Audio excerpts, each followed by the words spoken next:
Bugs crashing your pack's party?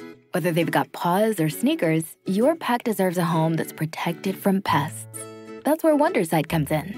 Plant-powered protection made with steam-distilled natural essential oils that actually work. It kills and repels fleas, ticks, mosquitoes, and ants without questionable ingredients or overpowering smells. Safe to use around kids and pets when used as directed. Lab-proven to work fast. And proudly made in the USA. We offer sprays for pets, people, homes, and yards. Plus, spot-on treatments, collars, and even shampoos. Whatever your pack needs, we've got it covered. Founded by a pet parent looking for a better way to protect her dog Luna, Wondercide's now protected over 21 million lives and counting. You might have even seen us on Shark Tank. Go to Wondercide.com and use code WONDER20 for 20% off your first order. That's WONDER20 at Wondercide.com. Wondercide. Protect your pack with plant-powered Wondercide today.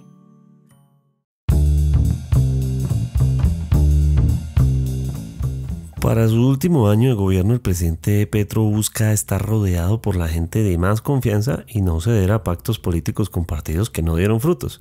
Como el partido de la U no respaldó a María Patricia Balanta, la candidata a magistrada de la Corte Constitucional que representaba al mandatario en dicha elección, eso le costó la cabeza a Julián Molina, quien es miembro de ese partido como ministro de las TIC. Este acto puramente político pone en urgencias a una cartera que, no por no ser protagonista, signifique que no sea fundamental en parte de los objetivos del gobierno del cambio. Además, es una cartera que venía muy golpeada desde el gobierno anterior por el escándalo de centros poblados. ¿En qué anda el Mintic? ¿Qué logró y qué se quedó en veremos? Hoy es miércoles 10 de septiembre. Mi nombre es Carlos Solano y este es el Café de hoy del Tiempo.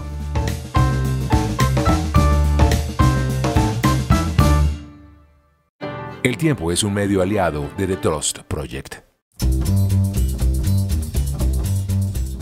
No será solo el Mintic Julián Molina, serán 3 ministros del gabinete los que saldrán por consecuencia política de este tema de la elección del magistrado.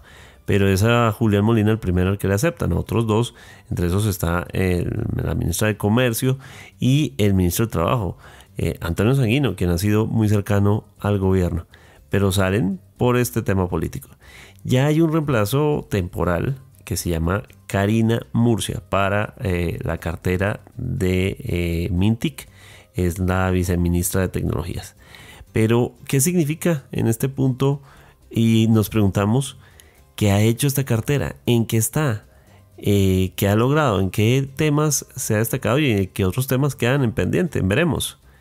Sobre todo, ¿cómo afecta eso en el último año de gobierno? Estamos con José Carlos García, editor multimedia del Tiempo, quien además ha sido editor de tecnología durante muchos años. Bienvenido, José Carlos. Hola, Carlos, feliz de estar nuevamente aquí en nuestro podcast número 1 en el Tiempo. Pues hombre, hay que decir que el Ministerio de las TIC, luego de la salida de Mauricio Liscano, entró en un proceso, ¿cómo decirlo? Siendo justos, tal vez como de inercia de lo que traía, y durante el ministerio de Julián Molina como que no pasó mayor cosa, ¿sabe? Un poco la sensación de todo el sector es que no se dieron ni se tomaron las decisiones que se esperaba que se tendrían que haber dado. Hay un montón de temas que el Ministerio de las TIC puso en un congelador con la dirección de este señor Molina, y que por supuesto pues tienen todavía muy en vilo y muy preocupados a todos los miembros de este sector de las TIC. Carlos, y estoy hablando puntualmente de varios proyectos y varias decisiones de fondo que se requieren en un sector que ha venido presentando unos signos de depresión y de contracción bastante preocupantes. Recordemos, Carlos, que durante este gobierno tuvimos el primer campanazo de alerta con la quiebra de Tigo en su momento, una compañía que tuvo que el gobierno saliera a rescatar, ayudar, a poner desde lo mejor de sí para que no se fuera a la ley de reorganización empresarial. Y luego UOM, otra compañía que también presentó y es así hace poco o recientemente rescatada también nuevamente con la intervención del gobierno y en específicamente del Ministerio de Mauricio Liscano para quien no cayera en esta ley de quiebras. Y pues hay unas decisiones de fondo que hay que tomar, insisto, Carlos, la fusión, la autorización de la fusión entre Tigo y Movistar, por ejemplo, para la creación de un único operador, que es una situación que se vive a nivel global, hay que decirlo, Carlos, también. En el mundo entero se está dando un fenómeno bien curioso que tiene que ver con la consolidación de las operaciones de estas grandes compañías de telecomunicaciones. Tiende el mundo a tener dos, máximo tres operadores, digamos, estables en el mercado, compitiendo, por supuesto, por el mismo, pero no más de eso. Colombia en algún momento llegó a tener nueve, ocho, nueve operadores y pues claramente queda en evidencia que no existe cama para tanta gente y es un sector que está muy preocupado por la estabilidad de la situación financiera. Es un sector que además es de carácter deficitario, y a eso me refiero, Carlos, que si hacemos cuentas de qué tanto nos costaba una factura de Internet móvil hace 10 años y el tipo de servicio que recibíamos a lo que al contrario nos cuesta hoy y la cantidad de servicio que recibimos, pues eh, caemos en cuenta y está la evidencia de que es un sector que todos los años nos da más y pagamos menos. Y eso, por supuesto, genera una presión muy fuerte financiera y de inversiones multimillonarias de carácter internacional que deben entrar al sector y que el gobierno debe propender o procurar porque exista una cancha nivelada, que haya una seguridad jurídica para ello y que por supuesto un servicio tan vital para el desarrollo socioeconómico pues esté estable. Había muchas, digamos, expectativas. De hecho, el mismo presidente Petro ha estado hablando varias veces, toca el tema de la inteligencia artificial y de cómo sectores productivos del país, incluso le dijo hasta Ecopetrol en su momento que debería apuntar a la inteligencia artificial, y ha mencionado este tema recurrentemente. ¿Qué pasó ahí? ¿No hubo una articulación con el Mintic? Pues fíjese que en ese aspecto, de las pocas cosas a destacar, aunque todavía no hay un resultado tangible, es que el ministerio, no solo de las TIC, yo debería decir que esto le cabe más a una gestión de la ministra de Ciencia y Tecnología, la ministra Yesenia Orjuela, em, quien logró consolidar, habían en ciernes 14 proyectos de ley, 14 iniciativas en el Congreso, todas ellas sobre inteligencia artificial. Esta ministra, y hay que decir que también el Ministerio de las TIC y la presidencia se pusieron al orden para trabajar con todos los partidos políticos y lograron consolidar un único. Y eso, sabe usted, Carlos, que en términos políticos es un verdadero hito poner de acuerdo a tantos partidos y convencerlos de que dejaran su iniciativa y se decidieran unir a una única, avalada por el gobierno y respaldada por el Ministerio de Hacienda. Pero hay que decir que eso todavía no ha avanzado. Es decir, está el proyecto, el articulado, se presentó, pero pues no hay debates, no hay avances todavía al respecto. Y en temas de inteligencia artificial hay que decir que es el sector privado el que ha venido llevando la batuta. em, y en el sector público nos hace falta todavía pues regulación, nos hace falta una institucionalidad, nos hace falta unas reglas de juego claras en temas de ética, derechos, en temas de inclusión, en temas de propiedad intelectual y derechos de autor. En fin, hay varios campos que competen a la inteligencia artificial que todavía hoy se encuentran, pues de cierta manera, huérfanos o al libre albedrío del sector privado.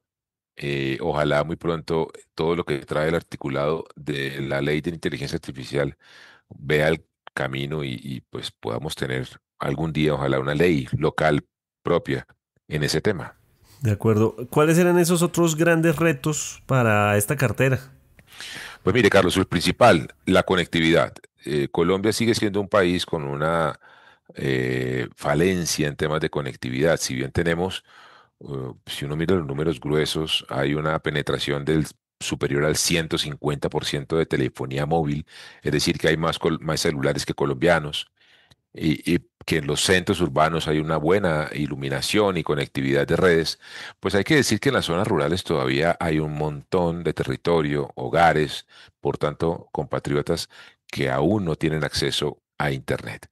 Y ese es un problema que se deriva o que proviene de, pues, digamos, por un lado, de condiciones propias de nuestra geografía, de nuestra orografía, dirían los profesores de geografía, es decir, somos un país bastante accidentado en términos geográficos, un país montañoso, un país selvático, un país grande, un país con centros rurales pequeños, en zonas selváticas, en donde llegar con un cable de internet y con una antena de internet es complicado, es costoso. También hay que decir que el efecto de la seguridad o el digamos, la depresión en términos de seguridad, la falencia en términos de seguridad física, también está afectando ello. Es complejo hacer mantenimiento de las redes en zonas rurales lejanas. Y las acciones de los grupos ilegales ya se sienten. Varios operadores, aunque no lo dicen de manera abierta y pública, en privado, pues dejan en claro que es difícil hoy en día prestar servicios de telecomunicaciones en regiones apartadas.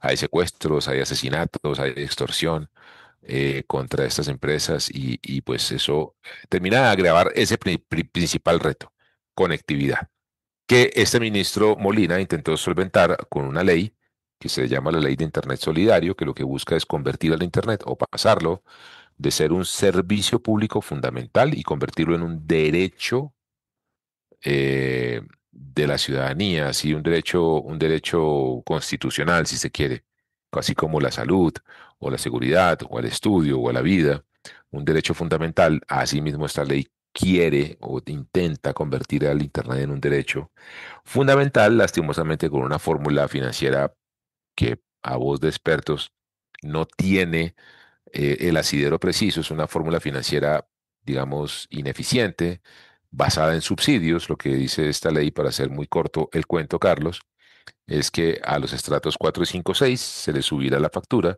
para que con ese subsidio se le dé plata o va bien se pague el Internet de los estratos 1, 2 y 3, sobre todo los 1 y 2 cisbenizados. Pero pues es un modelo que no tiene desde lo financiero un asidero y una especificidad, digamos, muy clara. Cuando existe un fondo de las TIC, se llama el FUTIC, el Fondo Único de las Tecnologías, el cual recibe el 5% de toda la facturación de los servicios de telecomunicaciones que hay para empresas y hogares y ciudadanos, que puede estar por alrededor de los 1,2 a 2 billones de pesos anuales y que está creado y fue creado precisamente para con ese dinero pagar la conectividad de las zonas y las personas más alejadas y pobres de Colombia.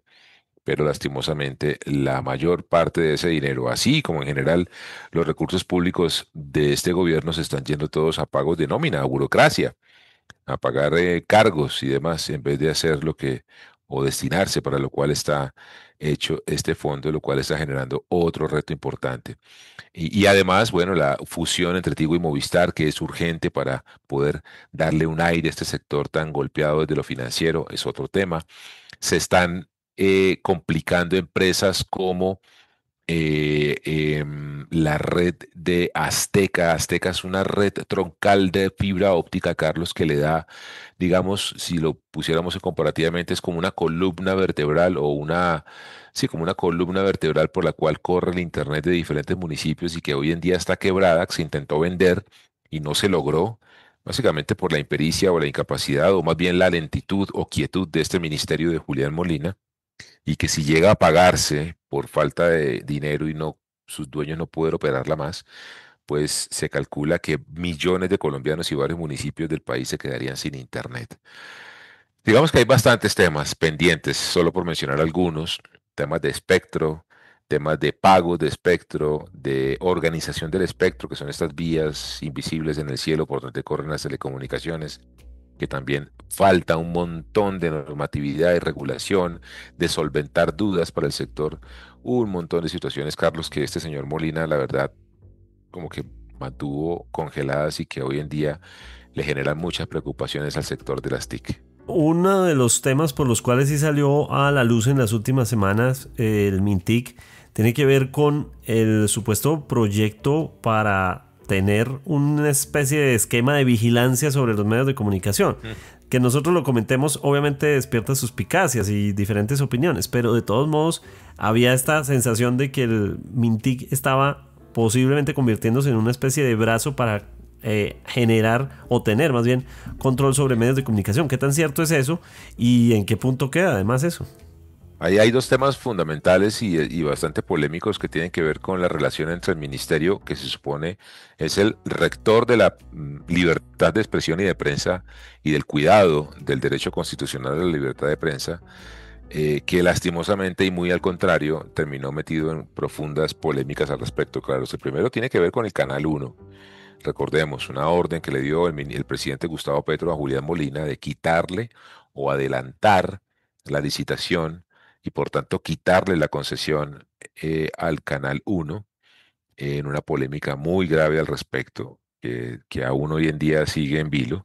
Y la segunda, la que usted comenta, que hace parte del articulado que le comentaba Carlos del Internet Solidario. Por alguna razón, en ese articulado se propone en uno de sus puntos que al Ministerio de las TIC se le dé poderes de carácter intervencionista y policivo sobre operadores de telecomunicaciones y o difusores o distribuidores de telecomunicaciones en donde, si uno por supuesto lee de manera amplia y con profunda ambigüedad, cabríamos los medios de comunicación.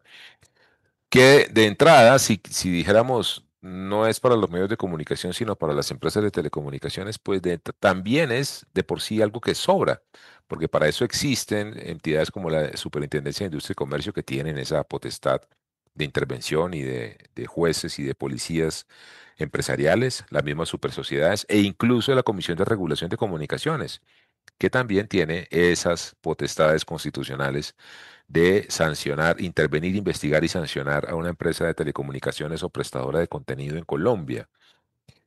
Así que suena bastante raro, por decir menos, que en un articulado que habla de Internet como derecho fundamental, en un artículo se incluya ese poder absoluto para que el Ministerio de las TIC pueda intervenir, sancionar o quitarle la operación a empresas de telecomunicaciones.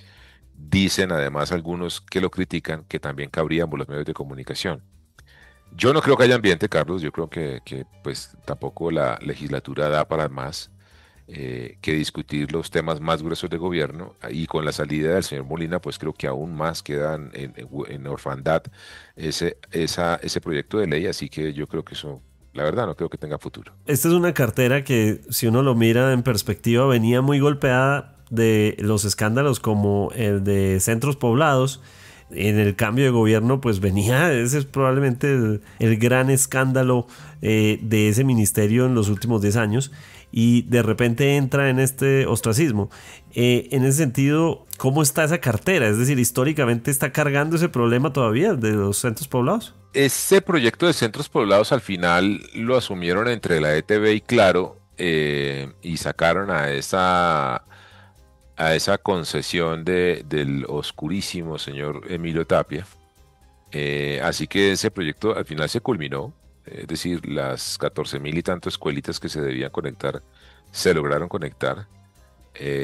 Ya si la calidad del internet que tienen, el sentido mismo del proyecto, las minucias del contenido, ¿no? Para los niños y demás, si son o no son los pertinentes, los relevantes, es otra discusión, pero pues en términos prácticos, ese proyecto se terminó ejecutando. De hecho, ya no lo llaman centros poblados, sino centros digitales, un poco para quitarse y sacudirse de esa chapa tan triste en la historia de Colombia.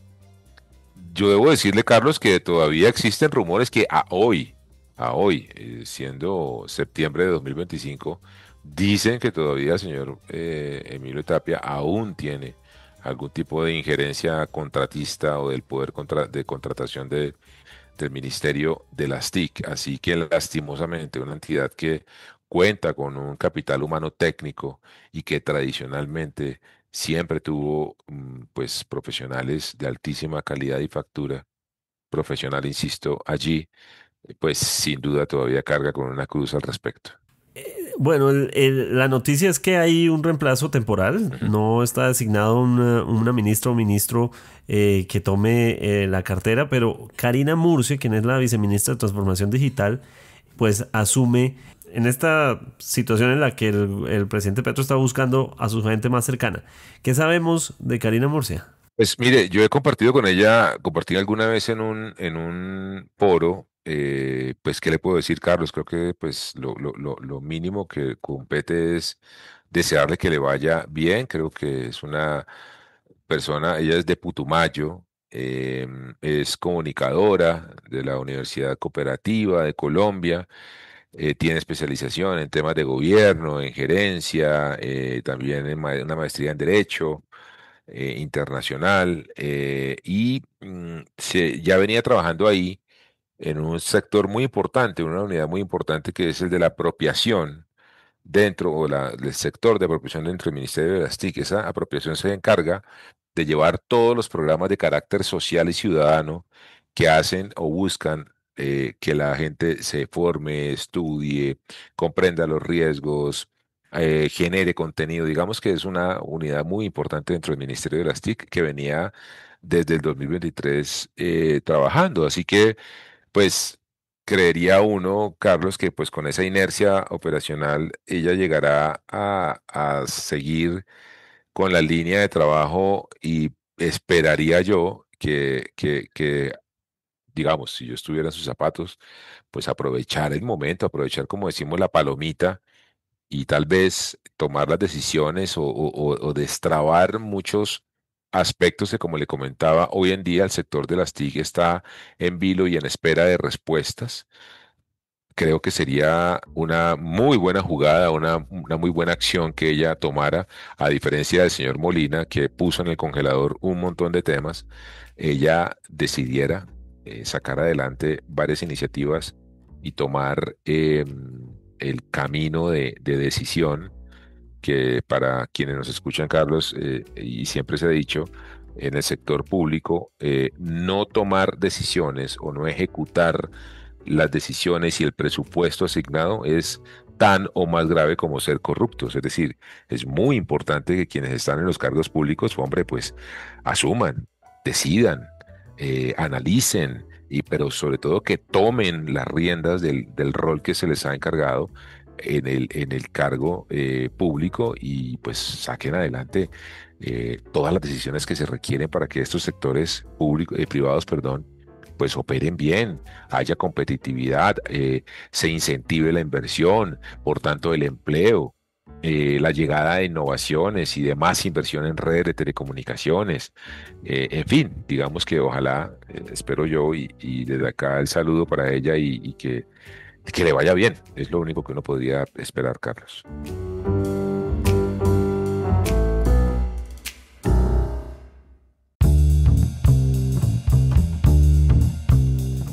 Gracias por acompañarnos en el café de hoy. Suscríbase en todas las plataformas de podcast y en el canal de YouTube del Tiempo. Nos encuentran también en Instagram y en X como @podcasteltiempo. Además, si quieres recibir a través de WhatsApp la notificación de cada nuevo episodio, sigue el enlace que se encuentra en la descripción o envíenos un mensaje con la palabra suscripción al teléfono 320-300-5327 y haga parte de la comunidad de El Café de Hoy. Mi nombre es Carlos Solano. Podcast El Tiempo.